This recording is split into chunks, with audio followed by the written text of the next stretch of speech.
Welcome to our Build a Village series, sponsored by Stencil Girl and Judikins.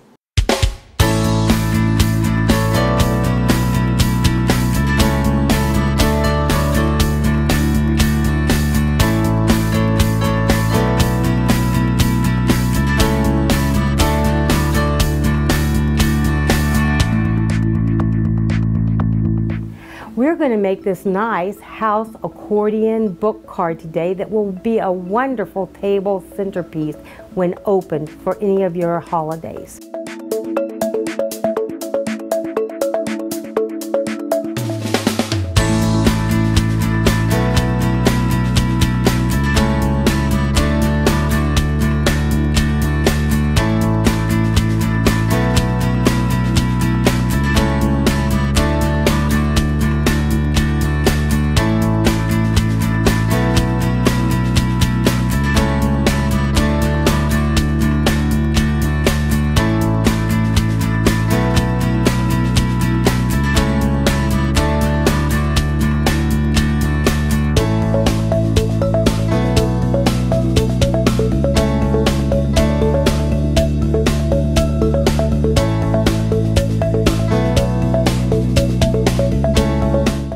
I started with this piece of cardboard that was 8 by 11 inches. So now I've cut it into this house shape. I used this mica gloss old gold color and covered all the bottom part of my house until it was completely covered. Now I'm going to do the top, the roof part. But to help me keep a better, straighter line, I'm going to mask it with this eclipse tape. I'm going to use chocolate mica gloss and again a sponge, and I'm just going to cover it until I've got the whole part covered. I'm going to do the back side now. Again, we'll use the eclipse tape and I'm going to chocolate this part. I'm going to remove the eclipse tape and move it up. And then using the old gold again, I'm going to old gold just around here, because I'm going to be gluing my book right in here. You will need 2 of these. Okay, now I want to make my house look a little bit like a brick house. So I'm going to use this really cool looking stencil I found that kind of gives me a brick feel. I like sparkle, so I'm using mica gloss. And I'm going to use ruby, copper, chocolate, and some gold to give it that old rustic look. I'm picking several colors up at one time and I'm just going to dab it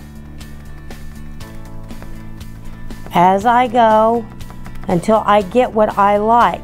And I might do the whole stencil, or I might decide, oh, I think I'm going to pick it up and move that over this way. Pick up a little bit more color. Maybe change some of the color as you're going until you completely cover the whole bottom part of your house. Now, I'm going to take a little bit of my mica gloss because I want a little sparkle, and all I'm going to do is streak with a brush up and down. There's a little sparkle right in here and a little sparkle down here. It ages the paper a little bit, so it looks a little bit more stressed to go with my brick house. This is the window. Remember I said I was going to cut a window out of one of my windows, so there it is. You can barely see the yellow. There is a little bit of blue in my window too, but I think I want a fall wreath on it. So there's my door with the wreath sitting in the window, and I used a golden pearl, half pearl, for my doorknob. Alright, I used this stencil from Stencil Girl, and it's got these hands in it, and I just thought what a wonderful thing for Thanksgiving. So I did a white hand and a chocolate covered hand. And I just took my pen, outlined it. I used a Sharpie, tiny tip. And then I colored them in afterwards. Now on this one, I wanted a light in the attic hanging in my window. So I took this stencil from Stencil Girl. It has all kinds of house parts, including a swing and wine bottles. I tried putting them in the window, but they didn't work for me. So then I took my sponge and I used a Caribbean blue color all over it. Kind of wanted it to look a little bit like a peacocky blue. And when I was all finished, I lifted it up and added a little bit of yellow in my light. I'm ready to do the last window, and there's a small child here. Almost looks like they're praying, but I'm just going to trace just like I did with the two hands. And just know you want to stop at some point. You don't want the child coming out the window. So that might be interesting. And there it is. Now, to make my window stand out a little better, I chose to just take the pen. And I do have some blue coloring in here. And I would say just use your favorite markers. Just like that. I want to decorate the outside of my house with some of these cactuses. And you might remember that I used them in the Southwest Wedding episode also. But they're just really great, and I'm in Southern California, so they work for me really well. So I'm going to spread them out throughout the house. Now I've decided that I want this cactus a little taller, so I decided I'm going to put it in this pot. If you look at this pot, it's part of this pot where I just cut part of it off, so it was in a pot. He comes in a pot, and him is going to be growing in the ground.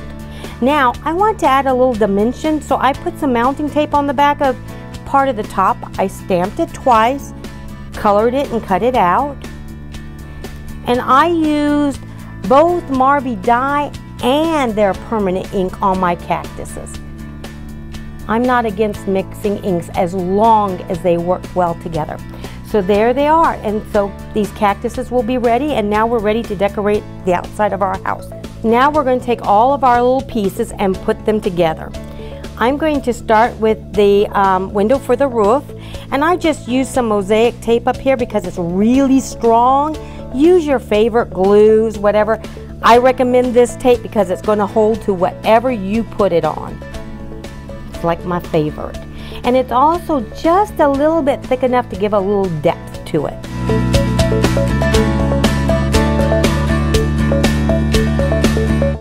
To make my book, I needed 6 sheets of, I used a chrome coat paper. So one side is very glossy and one side is not. It's Judykins, and it's one of my favorite glossy papers.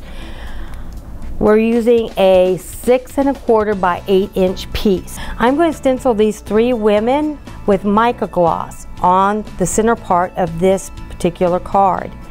I also need to mask because there are other images on here and I could get the ink elsewhere, so I would just use the Eclipse tape and just tape over where I don't want the other images to show up when I do my mica gloss. And then just take your sponge with the colors you want to use. I used chocolate, copper, and old gold. Okay, I'm going to do all the sides, but the next thing I'm going to do is a little stippling with a dye ink. And I'm just going to stipple some ochre, maybe a little green, and other colors around it.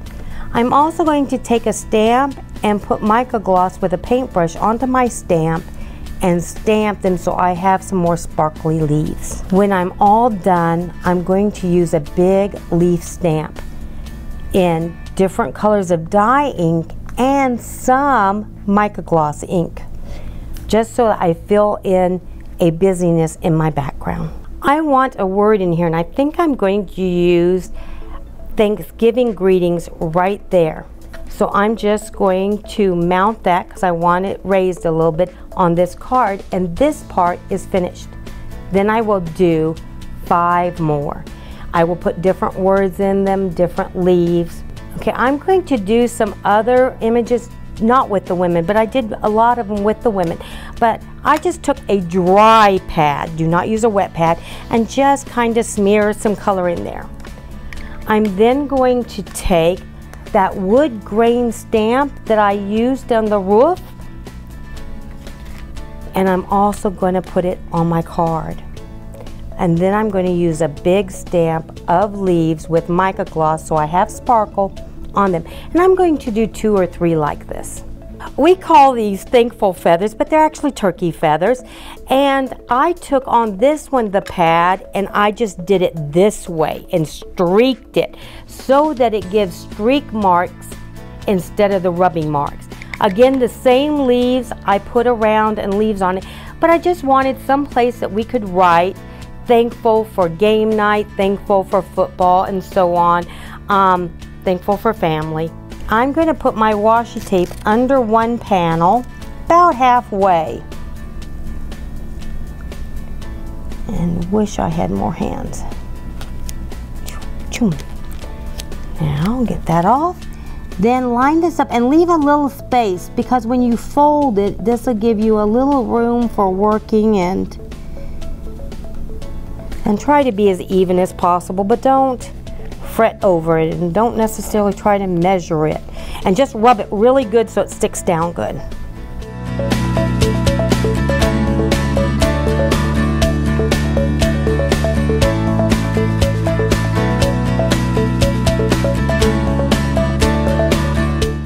I'm going to add some silk leaves to this panel, and if you want to know how I decorated these last year during the fall wreath episode that we did.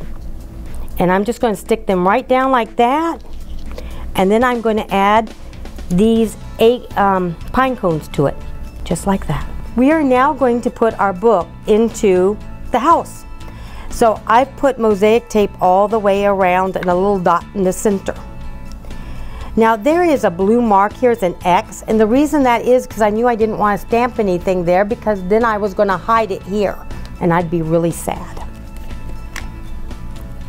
So I'm lining it up at the bottom and just pressing it in.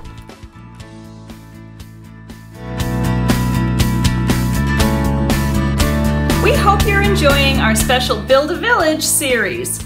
Please follow us on social media and sign up on our website, and you could be a winner of a prize box full of some of our favorite sponsors' products. And as we always say, when creativity knocks, open the door.